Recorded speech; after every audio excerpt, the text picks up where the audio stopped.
사람 누구나 그 어른이 돼서 성인이 돼서 성장을 하고 요즘 뭐 그런 말들 합니다.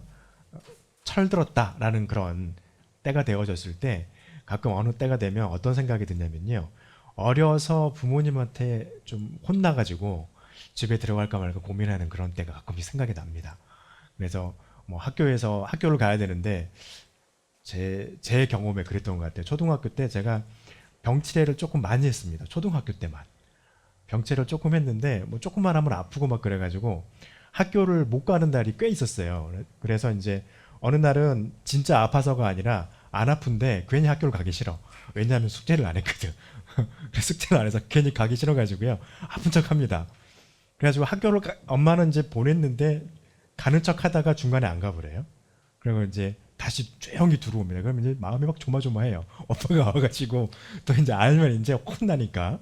그래가지고 막 엄마한테 혼나가지고 집에서 쫓겨난다고 그래야 되나요? 아무튼 내가 야단을 맞기 싫어가지고 도망쳤다고 그래야 될까요? 아무튼 나와가지고 동네 뒷산에 막 올라가가지고 한참 있다가 집에 들어와야 되는데 저 콩탕콩탕 뛰는 겁니다. 집에 가면 맞을 것 같고 안 가자니 무섭고 밤이 되니 이제 춥고 저희 동네는 지금은 그렇지 않는데 이 소나무 숲이어가지고요.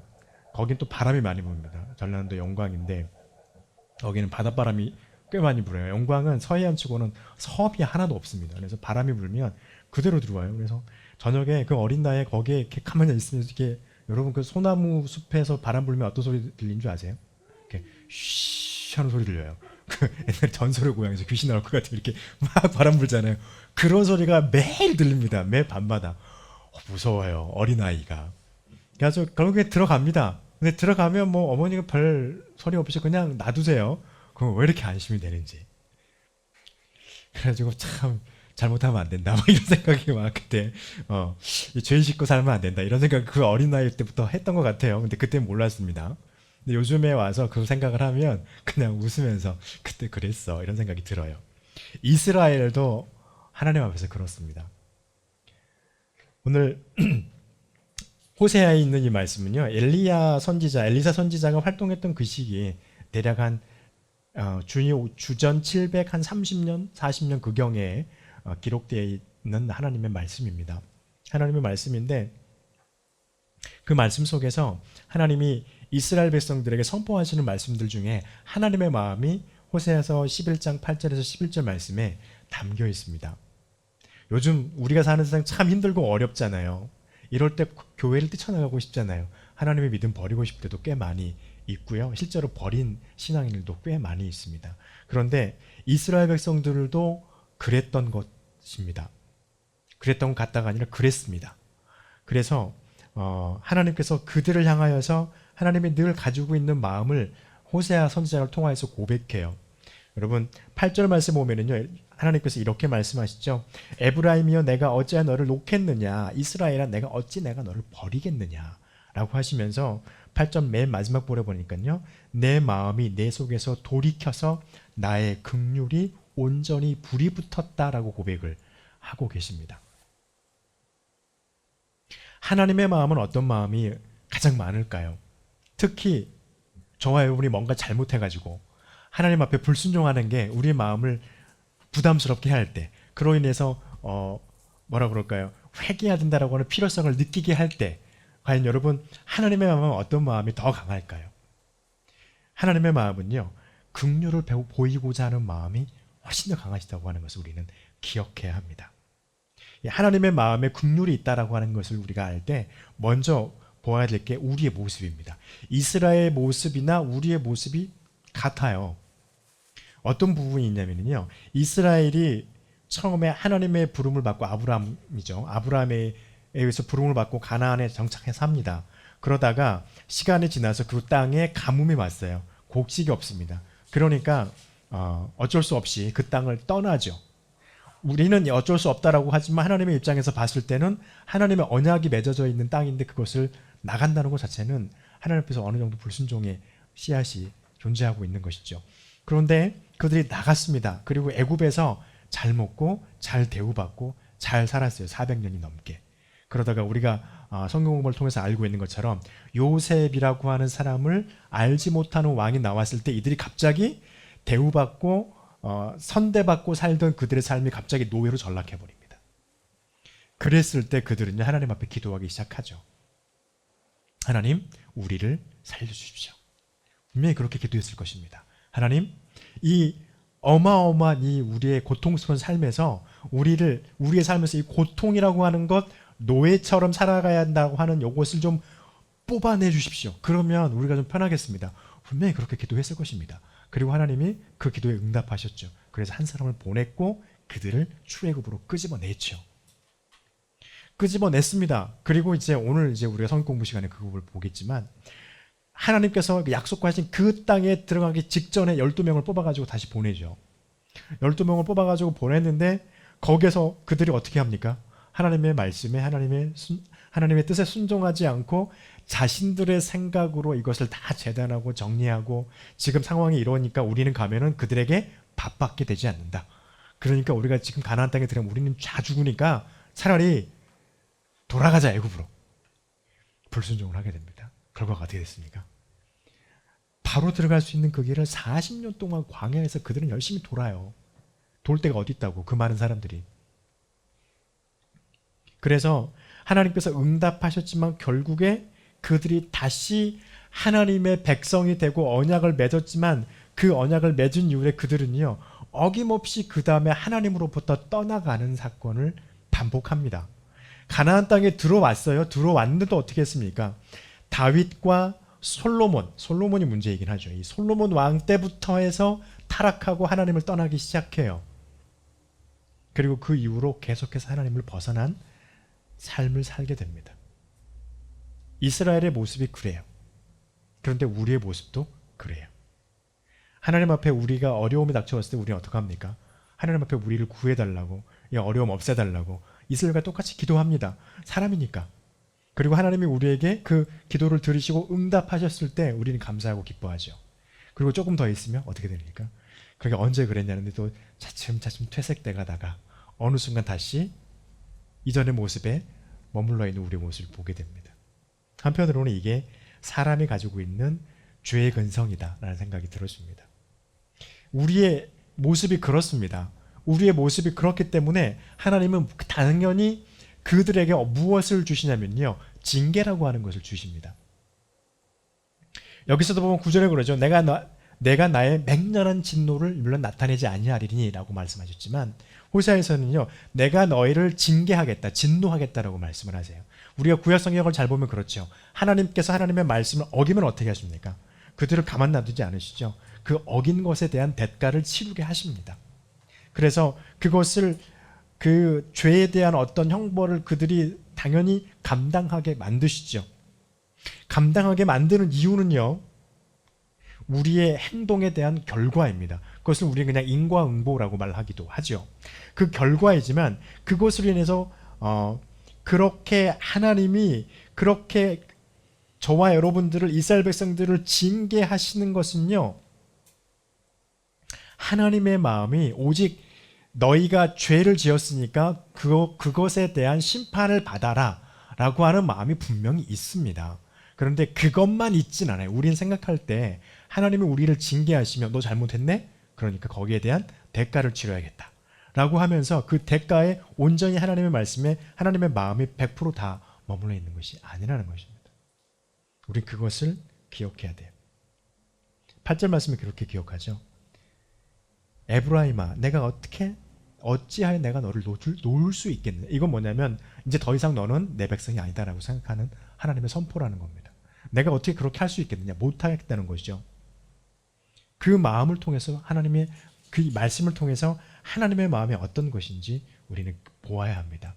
여러분, 하나님께서 저와 여러분에게 우리의 어떤 순종하지 못한 것, 불순종함과 하나님 앞에 제대로 서지 못한 것 때문에 내가 지금 하나님으로부터 뭔가 고난과 역경을 당하고 있다라고 하는 것을 여러분이 스스로 인지하셨을 때 여러분 오히려 하나님 앞에 우리가 감사할 수 있어야 돼요. 왜요? 하나님이 나를 다시 세우시려고 하시기 때문입니다. 한 말씀 볼까요? 11장 3절에 있는 말씀이에요.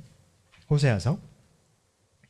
그러나 내가 에브라임에게 걸음을 가르치고 내 팔로 안았음에도 내가 그들을 고치는 줄을 그들은 알지 못하였다라고 하나님께서 말씀하고 계시죠.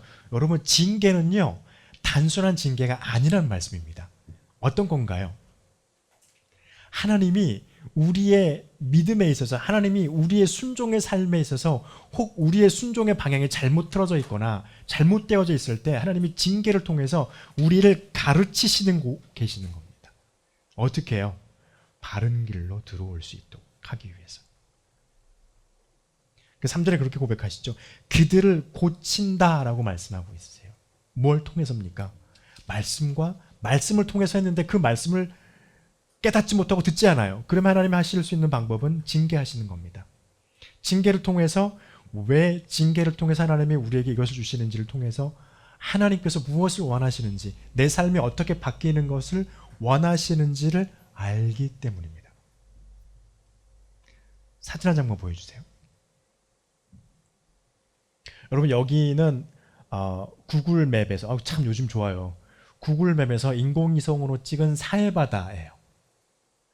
밑에 쪽에 보면 이렇게 막 줄이가 있고 약간 색깔이 좀, 저렇게 봤을 때 뭐 수심이 그렇게 깊지 않다라고 보여지는 부분이 있죠. 원래 저 부분에 어떤 부분, 이 사진을 보여주는 이유가요, 8절에 보면 이렇게 돼 있죠. 내가 어찌 너를 아드마 같이 놓겠느냐, 어찌 너를 스보임 같이 두겠느냐라고 했는데, 아드마와 스보임이 어떤 곳이냐면 소돔과 고모라, 창세기에서 소돔과 고모라가 하나님으로부터 멸망을 받죠. 아브라함을 불러내실 때 멸망을 받는데, 이제 여러분이 보시는 쪽에 오른편 쪽에 뭐 길이 좀 가까이 나 있는 쪽 있죠. 오른편 쪽에, 저쪽에, 그쪽이 소돔과 고모라가 있었을 곳으로 추정해요, 사람들이, 고고학자들이. 그리고 아드마와 스보임은 뭐냐면 소돔과 고모라 옆에 이렇게 같이 붙어 있는데요, 저기에 5개의 성읍이 있었던 자리라고 고고학자들은 생각을 합니다. 그리고 저곳이 왜 수심이 얕을까? 위성으로 찍어서 봐도 수심이 얕은 걸로 보이잖아요. 색깔이 좀 녹색의 색깔로, 아주 진한 남색이 아닌 걸로 봐서. 근데 저곳이 왜 수심이 낮지? 원래는 저기가 보고 있으면은 육지여야 돼요. 그렇죠? 원래는 육지여야 되는데 여기까지 왜 사해 바닷물이 흘러 들어왔을까라고 했을 때, 창세기에 나와 있는 하나님의 멸망을 고고학자들은 생각을 합니다. 소돔과 고모라를 하늘에서 유황불이 떨어져 가지고 소돔과 고모라를 멸망했잖아요. 근데 그 기세가 너무 강했기 때문에 그 주변에 있는 나머지 세 성읍까지 다 한꺼번에 멸망을 받았는데, 그 멸망받은 것 때문에 원래는 육지였던 곳이 패여가지고 옆에 있는 바다의 물이 육지로 이제 넘쳐버렸다는 것이죠. 그래서 낮은 곳이 되어버렸기 때문에 들어왔다. 그래서 저곳이 어디냐면 스보임과 있는 것처럼 아마드와 스보임이 있었을 곳으로 추정하는 장소입니다, 사해에서. 그래서 나중에 여기가 소돔과 고모라가 있을 텐데 라고 생각하시면 돼요. 됐습니다. 감사합니다. 이것처럼 하나님의 징계는요, 이런 멸망을 위해서 하지 않으신다는 겁니다.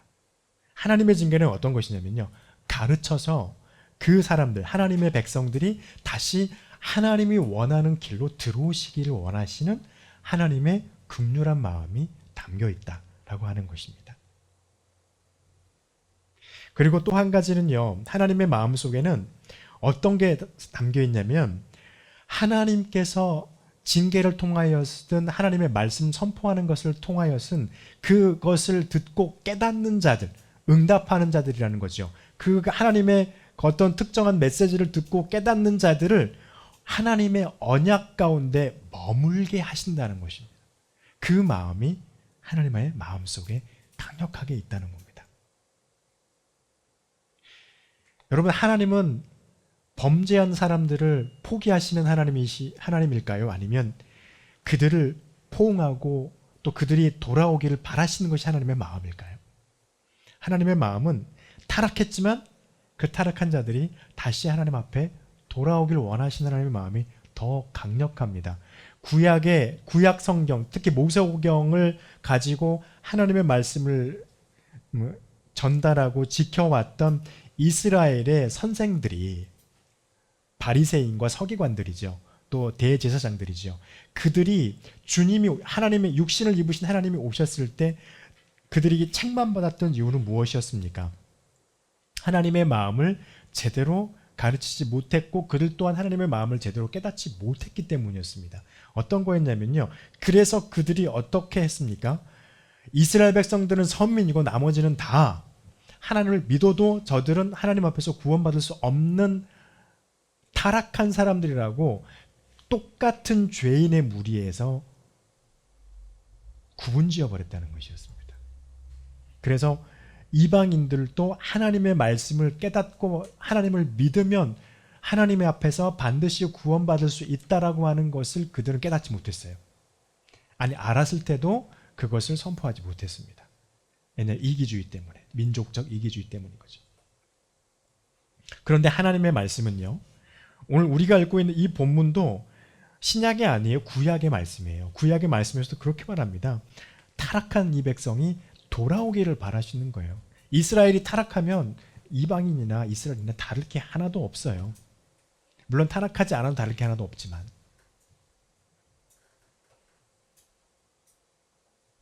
이렇게 그들이 다시 돌아오기를 하나님께서 원하시는 이유는요, 한 가지입니다. 하나님께서 약속하신 것 때문이에요.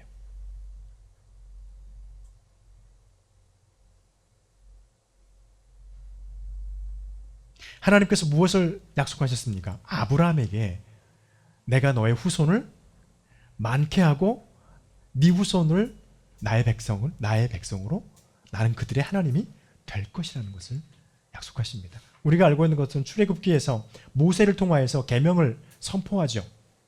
계명을 선포했을 때 이스라엘 백성들이 어떻게 합니까? 하나님의 계명을 모세를 통하여 선포했을 때 이스라엘 백성들이 아멘이라고 화답해요. 화답했을 때 모세와 아론을 통해서 하나님이 선포합니다. 이제 나는 너희들의 하나님 여호와가 되고 너희는 나의 백성이 되었다라고 선포합니다. 그런데요, 하나님은 이스라엘 백성들이 언약을 맺은 그 백성들이 그들이 죄악에 빠지고 하나님이 아닌 다른 신을 섬겼을 때도 징계를 통하여서 그들이 돌아오기를 강력하게 요구하십니다. 그리고 요구했을 때 그 강력한 요구에 응답했던 그 백성들을요, 다시 언약의 백성으로 회복시키고 계십니다. 10절 말씀에 보니까 그렇게 하고 있죠. 그들은 사자처럼 소리를 내시는 여호와를 따를 것이라. 하나님의 부르심은요, 하나님께서 저와 여러분에게 징계를 통하여서는 하나님의 말씀을 통하여서든 하나님의 말씀을 듣게 하십니다. 그런데 여기서 중요한 게 있어요. 사자처럼 소리를 내는 그 소리를 들을 거라는 거예요. 누구의 소리입니까? 하나님의 소리입니다. 이 말은 어떤 것을 의미하나요? 하나님께서 여러분에게 저에게 오셔서 하나님의 말씀을 알고 깨닫게 하실 때는 저와 여러분이 분명하게 이것이 하나님의 소리고 하나님의 뜻이라고 하는 것을 분명하게 알 수 있도록 하신다는 거예요. 이스라엘에게 징계를 내리실 때 아수르나 바벨론이나 애굽을 통해서 그들을 복속하게 하고 멸망하게 하고 때로는 거기서 다시 끄집어내시고 그래도 말 안 들으면 다시 또 수복하고 또 종이 되게 하고 이스라엘은 그냥 싹 다 예루살렘을 다 그냥 그렇게 없는 예전에 사람이 안 살던 것처럼 그렇게 다 만들고 다시 회복시키고 하시는 이유는 한 가지입니다. 이렇게 했던 이유는요, 그들이 이것을 보았을 때, 이것을 들었을 때 이것이 하나님의 말씀이요 하나님의 음성이라고 하는 것을 분명하게 알 수 있었던 것이기 때문에 그렇게 하셨던 거예요. 우리에게 적용하면 그렇습니다. 오늘날 우리에게도 하나님은 우는 사자의 소리같이 저와 여러분에게 말씀을 하세요. 이것은 어떤 거예요? 내가 분명하게 이것이 하나님의 뜻이구나, 이것이 하나님의 말씀이구나라고 인식할 수 있는 방법으로 저와 여러분에게 말씀하신다는 겁니다. 이때 중요한 건 무엇일까요? 내가 하나님의 그 말씀에 어떻게 반응하느냐예요. 하나님의 말씀을 내가 듣고 그 말씀에 이스라엘 백성들에게 하나님의 계명이 선포되어졌을 때 아멘, 우리가 하나님의 말씀을 지키겠습니다라고 선포했던 이스라엘의 그 선포가 내 마음에, 여러분의 삶과 우리의 삶에, 우리의 생각 속에 내 가운데 있다면 우리는 하나님 앞에 다시 언약을 갱신받는 겁니다. 그럼 어떻게 될까요? 내가 하나님 안에 머물게 된다는 것입니다.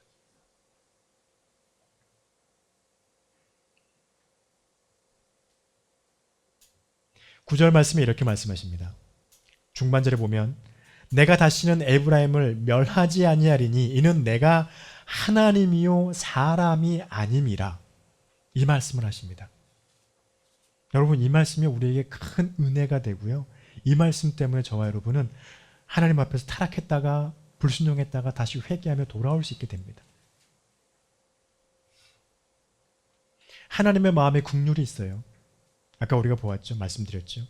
또 하나님 앞에 우리가 하나님의 부름에 응답하면 우리는 하나님의 언약 가운데 다시 설 수 있게 되어집니다. 왜 그게 가능할까요? 하나님이 사람이 아니시고 하나님이시기 때문입니다. 이 말씀은 무슨 말씀을 하신 거냐면 좀 웃긴 말씀이긴 해요. 여러분, 하나님은 공의의 하나님이란 말이에요. 저와 여러분은 늘 가끔씩 설교 말씀을 선포할 때마다 그 말씀 드립니다. 우리는 우리한테 잘못한 사람이 있으면요, 잘못한 만큼만 갚지 않아요. 2배, 3배, 4배 아니면 10배, 100배로 갚아주고 싶어요. 심지어는 그 사람이 나한테 요만큼 손해를 주면 그 사람 망했으면 좋겠어요. 그런 게 우리 사람의 마음이에요.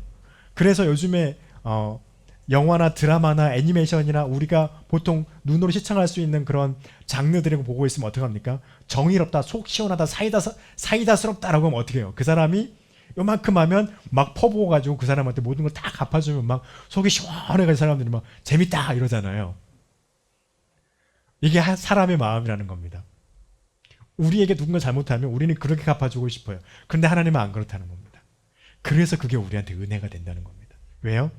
우리가 하나님 앞에 불순종했으면, 하나님이 우리 같았으면 우리 망해야 돼요. 그냥 지워버리면 끝나요. 구원이고 뭐고 다 필요 없어요. 그냥 지워버리면 끝나요. 왜? 하나님의 마음이 우리 마음과 같다면, 인간의 마음과 같다라면. 그런데 하나님은 그렇지 않으신 분이라는 겁니다.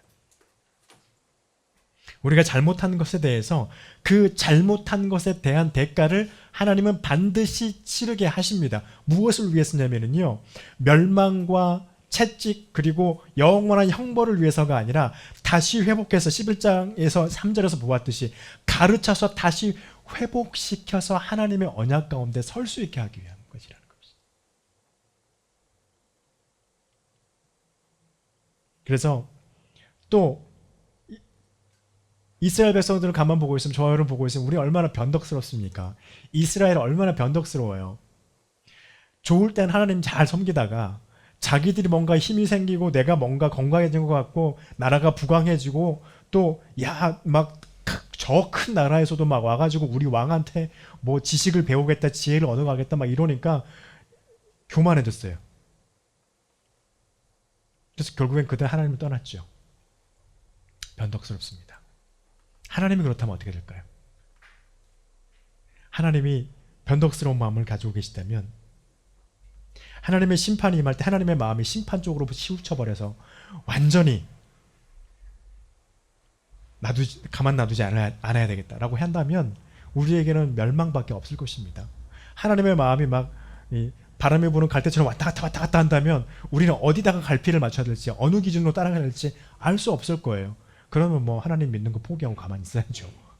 그런데 하나님은 그렇지 않으신 분이라고 하는 것입니다.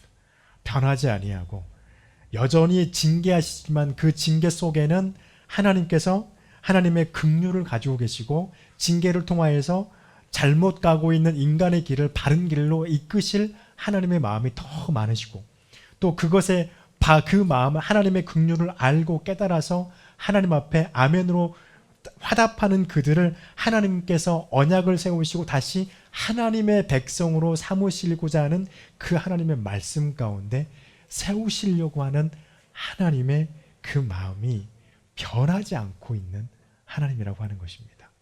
여러분, 그래서요, 저와 여러분이요, 이스라엘 백성들처럼 하나님을 섬겼다가 하나님에게서 떠나 있다가 다시 하나님 앞에 들어오고 이렇게 자꾸 왔다 갔다 하는 우리의 모습과 우리의 생활에 있다 할지라도 여전히 그래도 우리가 하나님을 의지하고 살 수 있는 것은, 하나님의 마음은 우리를 향한 긍휼한 마음이요, 우리가 하나님의 말씀을 깨닫고 하나님 앞에 돌아올 때 여전히 나를 다시 언약의 사람으로, 하나님과 언약 맺은 사람으로 우리를 세우시는 하나님의 마음이 변함없기 때문입니다. 여러분, 그리고요, 여기 보면 이스라엘이 하나님의 진노 안에 내가 너희를 다시 심판하지 아니하리라, 내가 너희를 다시 놓지 아니하리라 말해요. 하나님이 그렇게 말씀하십니다. 그런데 지금 호세아가 선포되어지고 있는 이 당시에 이스라엘은 여전히 어려움 가운데 있고 하나님의 진노 가운데 있고 하나님의 채찍 가운데 여전히 힘들어하는 삶을 살고 있습니다. 그런데 이 8절부터 11절에 있는 이 하나님의 고백은요, 신약 성경에 와서 예수 그리스도를 통하여서 이루어집니다. 그렇다고 해서 이스라엘이 정치적으로 독립했나요? 아니요. 그들의 나라가 부강해졌나요? 아니요. 그들이 생각했을 만큼 솔로몬의 시대와 같이 자신들이 하나님의 나라로서 힘을 갖고 큰 능력을 갖는 나라가 됐나요? 아니요. 여전히 로마에 종속되어 있는 나라였고요. 그리고 심지어는 예수님이 돌아가시고 승천하신 이후에 3, 40년 있다가 AD 한 70년에서 80년경이죠. 로마에 의해서 아예 그냥 폭삭 망해버립니다. 이것은 무엇을 의미할까요? 이제 하나님이 우리에게 주시는 것은 인간의 역사가 아니라, 인간의 역사 안에서 흥망을 나타내는 말씀이 아니라 하나님의 섭리 안에서 예수 그리스도의 재림을 통하여서 이제 모든 것을 얻고 영원한 하나님의 진노가 없는 긍휼에 머물게 하는 그 하나님의 계획을 선포하고 있는 것입니다. 그렇게 되면 저와 여러분 영원토록 하나님 안에 머물게 될 것입니다. 그러나 현재 우리의 삶은 이스라엘과 같이 하나님 안에 머물러 있다가 또 우리의 상황과 형편에 따라서 다시 하나님 바깥에 머물러 있다가 또 다시 우리는 하나님의 말씀을 듣고 하나님의 채찍을 맞고 다시 하나님의 말씀 안으로 들어오는 삶을 계속해서 반복하게 될 것입니다. 여러분, 그러나 그때에 하나님이 여전히 우리에게 하나님의 긍휼을 보이실 하나님이심을, 우리가 여전히 다시 하나님의 말씀 안에 서 있기를 원하시는 하나님의 마음이 있음을 기억하고 돌아오는 저와 여러분이 되시기를 간절히 축복합니다. 기도하겠습니다.